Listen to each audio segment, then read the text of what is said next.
Olá, esse é o programa A Luz das Escrituras, patrocinado pela Igreja de Deus do Sétimo Dia, um movimento bíblico congregacional. Antes de começar o estudo, não esqueça de deixar o seu like, clicando no joinha, inscrever-se no canal e clicar também no sininho para receber as notificações e novos vídeos.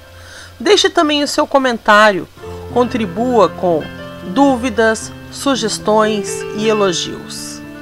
Tenham todos um ótimo estudo sob a narração do evangelista Flávio Schmidt Carvalho. Que Deus abençoe a todos.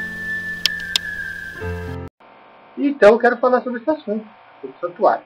O capítulo 9 do livro de Hebreus fala sobre o santuário. Aqui diz: os ritos da expiação e o santuário.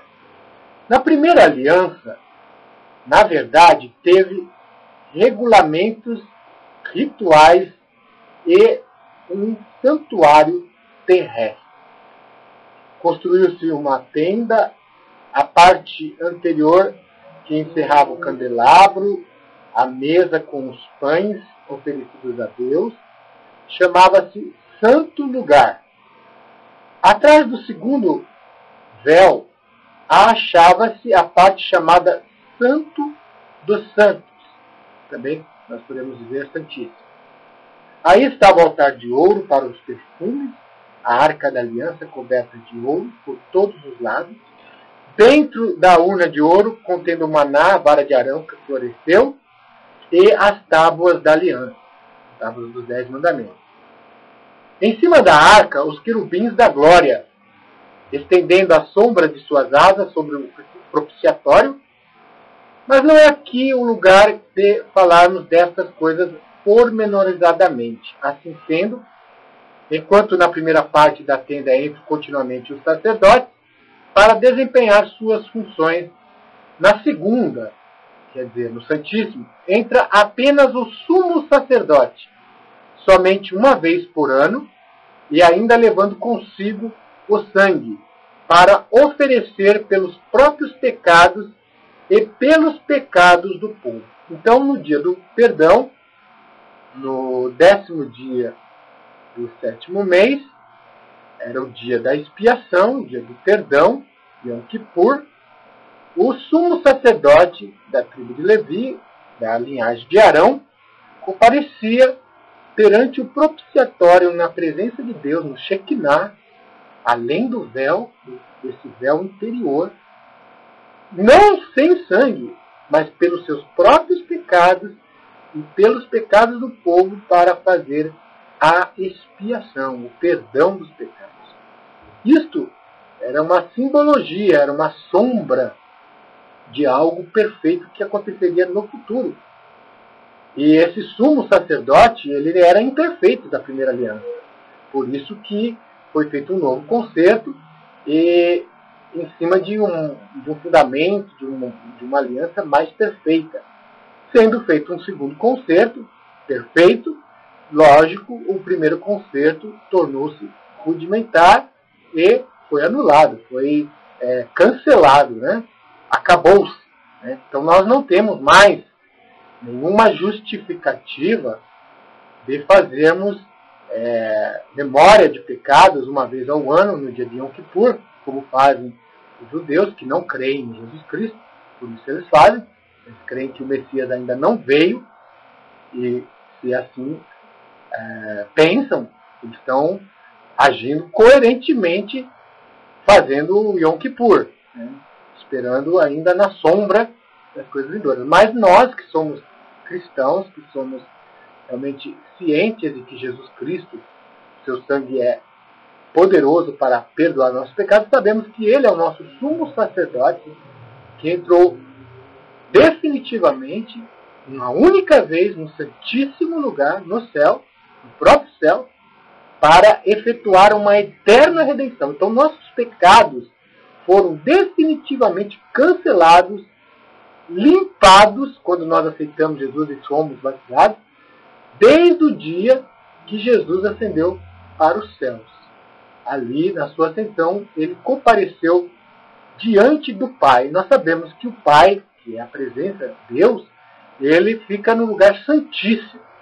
Deus no santuário terrestre, que era a figura do verdadeiro santuário que é no céu, o Pai, a sua presença, o Espírito dele, a Shekinah, a presença dele, ficava sempre além do véu no santíssimo lugar, na frente do propiciatório, ali onde era feita durante o Yom Kippur, uma vez ao ano pelo sumo sacerdote Arão, o dia da expiação. Igualmente, tipificando esse santuário, o antítipo do céu, o verdadeiro, Deus, está no santíssimo lugar. Deus sempre esteve no santíssimo lugar aqui na terra, assim também ele está no céu. Uma raríssima vez que Deus consumiu com seu fogo os filhos de Arão fora do santuário do Santíssimo, mas isso foi uma regra, né? Não foi uma regra, foi uma exceção, né? Aconteceu uma única vez. A regra é que Deus sempre estava no Santíssimo Lugar, e o Santíssimo Lugar somente o sumo sacerdote poderia comparecer. Isso está no livro de Levíticos, capítulo 16. Diz assim: E falou o Senhor a Moisés, depois que morreram os 2 filhos de Arão, quando se achegaram diante do Senhor e morreram. Disse, pois, o Senhor a Moisés: Dize a Arão, teu irmão, que não entre no santuário em todo o tempo para dentro do véu, olha lá, no lugar santíssimo, diante do propiciatório que está sobre a arca, para que não morra, porque eu apareço na nuvem sobre o propiciatório. Então Deus aparece sobre o propiciatório em que lugar? Lugar santíssimo. Por isso Arão entrará no santuário com um novilho para a expiação do pecado e um carneiro para o holocausto. Vestirá ele a túnica santa de linho e terá ceroulas de linho sobre a sua carne e cingir-se-á com um cinto de linho, se cobrirá com uma mitra de linho. Estes são os vestidos santos. Por isso banhará sua carne na água e os vestirá. E da congregação dos filhos de Israel tomará 2 bodes para expiação do pecado, um carneiro para o holocausto. Depois Arão oferecerá o novilho da expiação, que será para ele, e fará expiação por si e pela sua casa.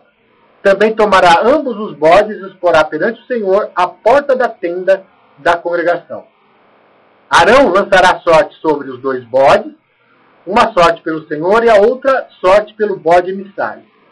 Então Arão fará chegar o bode sobre o qual cair a sorte pelo Senhor e oferecerá para a expiação do pecado. Mas o bode sobre que cair a sorte, para ser bode emissário, apresentar-se-á vivo perante o Senhor, para fazer expiação com ele, para enviá-lo ao deserto como bode emissário. Então nós vemos aqui o que realmente acontecia no Antigo Pacto, quando houve então a morte ali dos filhos de Arão, porque eles entraram para dentro do véu, que não era permitido, e eles morreram por isso.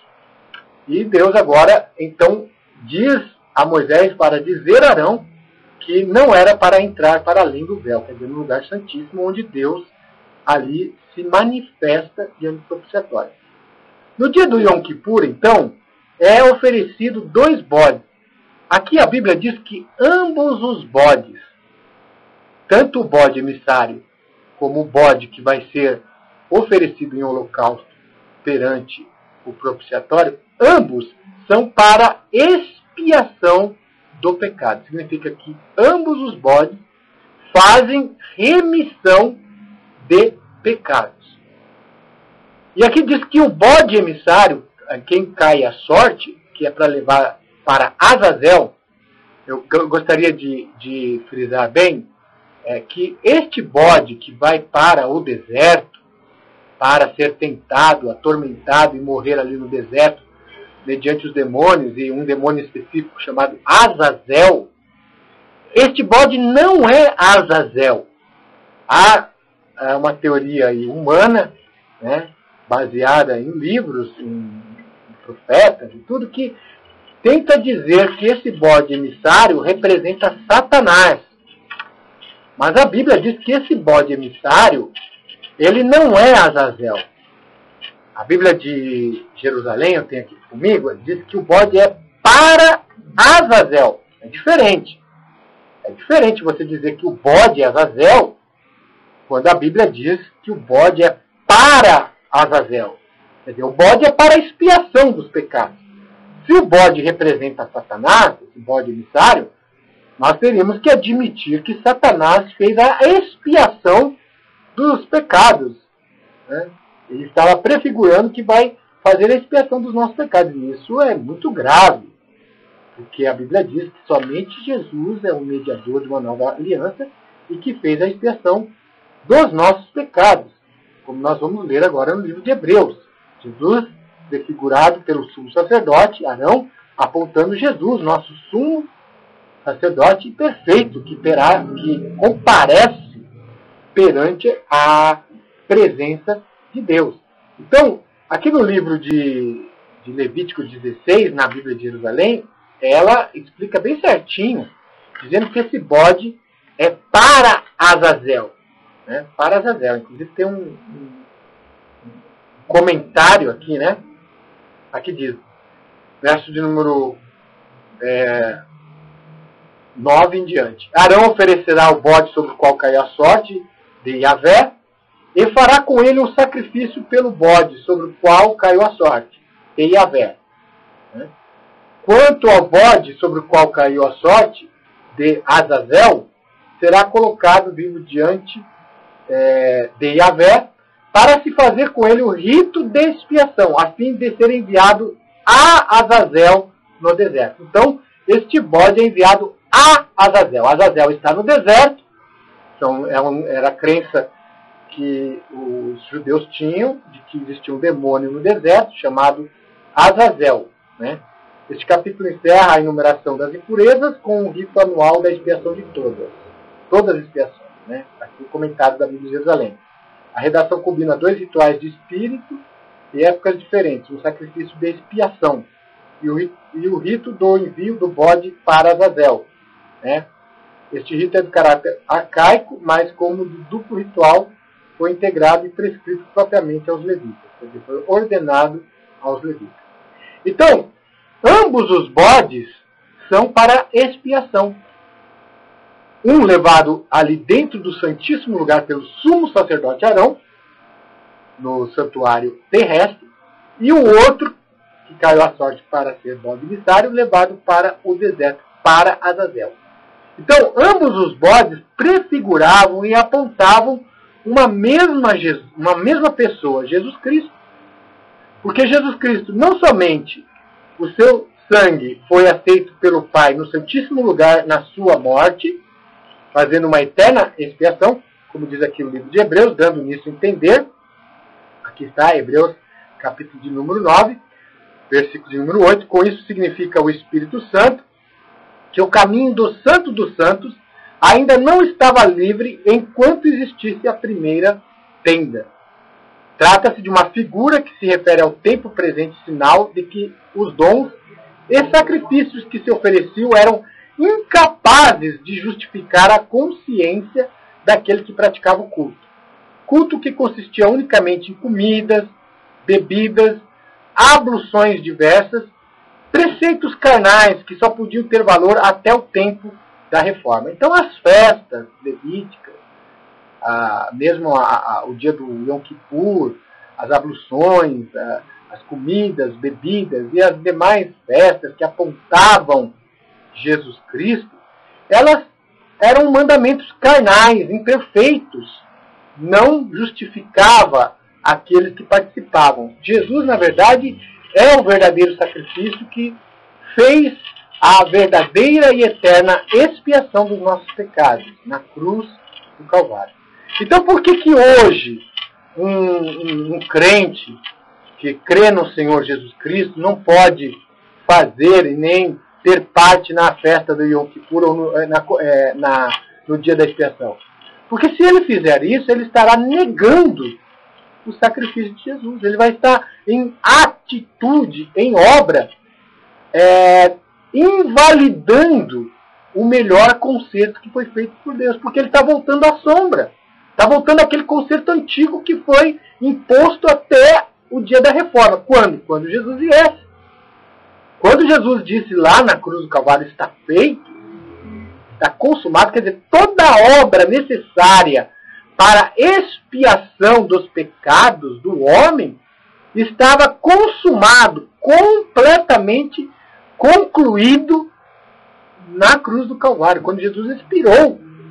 Por isso que o véu lá no templo, o véu que dividia o lugar santo do Santíssimo, abriu, dando acesso agora ao homem ao Santíssimo lugar, porque o homem não tinha acesso. Nós estávamos impedidos de ter acesso direto a Deus, enquanto o primeiro tabernáculo permanecia em pé. É isso que a Bíblia está dizendo. Então, já lá no Calvário, Jesus Cristo elaborou, concluiu toda a obra da expiação. Os pecados dos crentes, de todos que morreram na fé, desde de Adão até Jesus, até ali o Antigo Concerto, todos que morreram na fé, estaria garantida a salvação deles. E todos que viriam nesta nova aliança, formando a igreja, a Kehillat de Deus, né, a igreja de Deus, né, eles então já estariam com o seu verdadeiro Yom Kippur já completo, definitivo, uma única vez, com o próprio sangue puro e imaculado de Jesus Cristo, não mais com sangue de bode, como fazia o sumo sacerdote no Santíssimo Lugar. Agora Jesus, nosso sumo sacerdote, segundo a ordem de Melquisedeque, vai e comparece perante o Pai numa única vez, definitiva, não como o sumo sacerdote do Antigo Concerto que fazia de ano em ano. Por isso que nós, da nova aliança, não comemoramos Yom Kippur. Quem comemora Yom Kippur, ou quem pratica o Yom Kippur, fazendo memória de pecados uma vez por ano, nesse dia, como fazem os judeus, afligindo as suas almas, está negando o sangue da nova aliança, está caindo da graça. Isso é muito sério. E também este ensinamento de que Jesus não realizou a expiação dos pecados em 30 da era cristã, na sua morte, somente em 1844, existe aí uma teoria, né, humana, que foi muito divulgada, é muito divulgada no mundo, de que a redenção, a expiação dos pecados só foi realizada no dia 23 de outubro de 1844, que neste dia Jesus teria passado do santo lugar lá no céu para o Santíssimo. Nós vamos ver aqui neste estudo que lá no céu não existe essa divisão de santo lugar e santíssimo lugar. Aqui na terra havia essa divisão. Porque aqui era um tabernáculo constituído de homens imperfeitos. E Deus, na sua presença, não podia ser administrado ali no tabernáculo sem que houvesse esse véu para separar o Shekinah, a presença de Deus, dos sacerdotes. Então os sacerdotes, como nós lemos aqui na Bíblia, eles ministravam constantemente no lugar santo. Existia uma limitação terrena exatamente por isso, uma divisão. E o sumo sacerdote somente uma vez por ano. Não sem sangue. E ele tinha que purificar pelos seus próprios pecados. Ele tinha que fazer a expiação da sua casa e por ele mesmo, para poder entrar no Santíssimo Lugar. Este sumo sacerdote representava Jesus Cristo. Ele tipificava Jesus Cristo. Jesus Cristo, na cruz do Calvário, quando ele morre e diz está consumado, toda a expiação está pronta. Não há mais por que fazer juízo investigativo, pegar nome das pessoas para ver se essas pessoas têm direito à salvação. Não. O apóstolo Paulo, em Timóteo, ele diz que ele estava salvo e que Jesus Cristo, justo juiz, daria a coroa da vida eterna a ele. Não somente a ele, mas todos que amassem. Ele já tinha certeza da expiação dos pecados dele. Ele não esperava que no futuro iria ser feito um juízo investigativo lá no céu, Jesus pegar, abrir os livros, olhar a vida de Adão, deixa eu ver se Adão realmente pode ter direito ao meu sangue. Isso tudo são fábulas artificialmente compostas de livros fora da Bíblia. Não tem base bíblica esse ensinamento de uma expiação, de um juízo investigativo a partir de 1844. Isso é muito sério. E a crença de que o bode expiatório que vai para o deserto representa Satanás é muito grave também, porque se eu disser e ensinar que o bode que ia para o deserto é Satanás, eu estou dizendo que Satanás ajudou e participou na expiação dos pecados de toda a humanidade. Isso é um absurdo. Nós devemos crer na palavra de Deus. O bode não era Azazel. A Bíblia diz que o bode era para Azazel. Por que esse bode que foi para o deserto representava Jesus Cristo? A Bíblia diz que Jesus Cristo levou os nossos pecados para fora do arraial. Para fora do arraial. Ele verdadeiramente levou sobre si os nossos pecados. Então Jesus foi levado para o Gólgota. Ele levou para fora do arraial os pecados. Então, 2 bodes para representar uma única obra salvífica, a obra de Jesus Cristo. Um bode que tinha que ser oferecido ali no santuário, representando o sangue de Jesus Cristo que é oferecido diante do Pai, pelo seu sacrifício expiatório, e o outro bode para representar que esses pecados são levados para fora, limpando totalmente, abrindo totalmente o acesso. Jesus Cristo, ele levou sobre si os nossos pecados, sobre ele foram confessados os nossos pecados.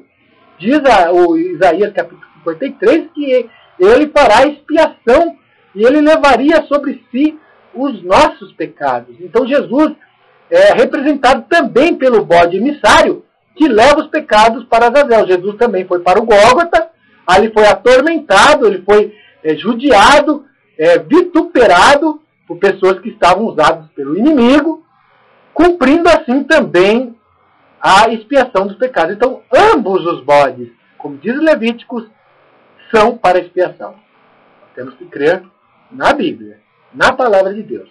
Então, se alguém vier ensinando aí que um dos bodes representa Satanás, é uma blasfêmia, isso é uma heresia, não tem base bíblica. E são essas heresias, essas falsas interpretações que surgiram muitas no século XIX, né? Movimentos que se proclamaram movimentos proféticos, marcaram a vinda de Jesus do Armagedon para 1914, outros marcaram a vinda de Jesus para outubro de 1844, dizendo que foi o cumprimento das 2.300 tardes e manhãs de Daniel 8,14.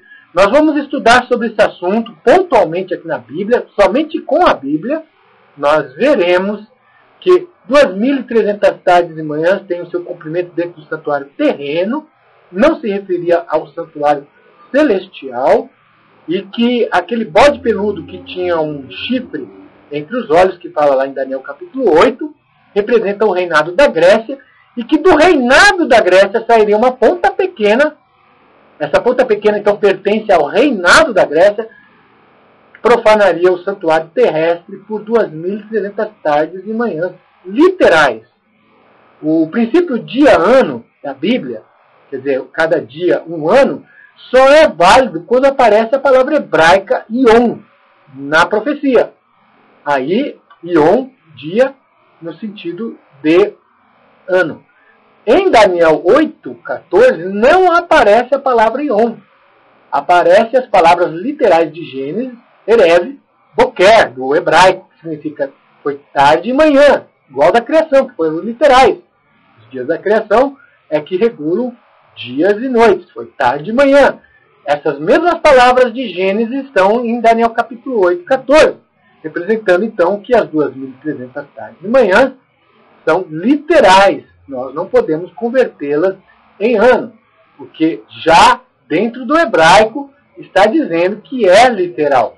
E está relacionado ao contínuo sacrifício que seria cessado de fazer por este período e ao santuário terreno. Se eu alongar os 2.300 tardes de manhãs para 2.300 anos, eu sou forçosamente obrigado a alongar o Império Grego. Eu tenho que dizer que o Império Grego até milênios sobreviveu, e coexistiu, que essa ponta pequena viveu, e que o contínuo sacrifício, que era aquele sacrifício feito um pela manhã e o outro pela tarde, ficou 2.300 anos sem fazer. Eu tenho que provar isso também na história. Não tem como provar na história que ficamos 2.300 anos, desde Daniel lá, quando começou o início do cumprimento dessa profecia, sem sacrifício. Isso não tem como provar. Então, nós quando interpretamos erroneamente uma profecia da Bíblia, começam a surgir outras teorias errôneas. A teoria de uma prisão circunstancial de Satanás vai ficar 1000 anos sem ninguém aqui na Terra, a Terra vazia, é exatamente uma derivação de uma interpretação errônea. A interpretação errônea de que o bode emissário representasse Satanás, essa conjectura que foi levantada no século XIX por essa profetisa e por esses fundadores de uma religião, essa teoria fez com que forçosamente eles começassem a interpretar que Satanás ficaria 1000 anos na Terra sem ter quem tentar. Mas o livro de Apocalipse, vamos ler ali, diz que o diabo ele vai ser preso justamente porque tem nações para tentar. O motivo da prisão de Satanás no abismo, a Bíblia diz qual é o local de aprisionamento de Satanás, é o abismo. E abismo na Bíblia, como nós já estudamos em sábados anteriores aqui nesse programa, significa um lugar profundo da terra, é onde Satanás vai ser confinado. E no livro de Apocalipse diz que Satanás ele é preso para não tentar mais as nações, para não enganar mais as nações. Então é uma prova de que a retirada de circulação de Satanás é porque vão existir nações. E Jesus Cristo, ele representa o nosso verdadeiro sumo sacerdote. No livro de Evangelho de Marcos, diz que Jesus Cristo, na sua ascensão, ele assentou-se à direita de Deus Pai. Onde Deus Pai ficaria? Na sua opinião, gente. Onde Deus o Pai ficaria? Ele ficaria no lugar santo ou no lugar santo dos santos, no lugar mais santo que existe? Certamente, você já deve ter estudado a palavra de Deus, sabe que Deus fica no lugar santíssimo. E a Bíblia diz em vários lugares que Jesus assentou-se à direita de Deus Pai. Então, no livro de Marcos, vamos lá, Marcos capítulo de número 16, diz que Jesus se assentou à direita de Deus Pai. Diz aqui, Marcos 16, verso de número 19. Ora, o Senhor, depois de lhes ter falado, foi recebido no céu e assentou-se à direita de Deus. Então, na sua ascensão, Jesus Cristo já foi diretamente além do véu, na presença de Deus, no Santíssimo Lugar. Livro de Hebreus, capítulo de número 9, diz aqui, pois Cristo não entrou num santuário feito por mão humana, figura do verdadeiro, mas no próprio céu, para comparecer agora na presença de Deus em nosso favor. Ele não entrou para se oferecer muitas vezes a si mesmo, como o sumo sacerdote que entrava todos os anos no santuário para oferecer sangue alheio. Do contrário, ele seria necessário aparecer muitas vezes desde o princípio do mundo. Mas só apareceu agora, uma vez apenas, na plenitude dos séculos, para destruir o pecado pelo sacrifício de si mesmo.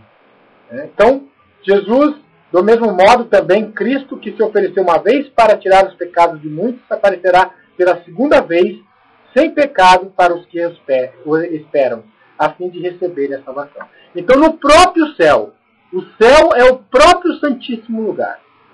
Jesus compareceu perante nós na presença de Deus. Aonde que ele compareceu? Onde era o Shekinah de Deus? No Santíssimo Lugar. Isso está muito nítido, está muito claro. O livro de Hebreus ainda diz que foi além do véu, do grego, katapetasma. Além do véu. Esse véu é katapetasma. Não é o véu que ficava em torno do santuário terreno. Katapetasma era a referência grega ao véu que ficava no interior do tabernáculo. É o véu que divide o lugar santo do santíssimo. E no livro de Hebreus, né, diz que Jesus Cristo entrou para além deste véu. Ó, o véu que divide o santo do santíssimo. Então Jesus entrou aonde?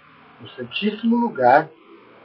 O escritor de Hebreus escreve no passado o verbo, quer dizer, já havia se cumprido, já havia acontecido. Isso está em Hebreus capítulo 6, versículo de número 19 e 20, a qual temos como âncora da alma segura e firme, e que penetra até o interior do véu, onde Jesus, nosso precursor, entrou por nós, feito eternamente sumo sacerdote, segundo a ordem de Melquisedeque. Então Jesus entrou para além do véu. Qual véu?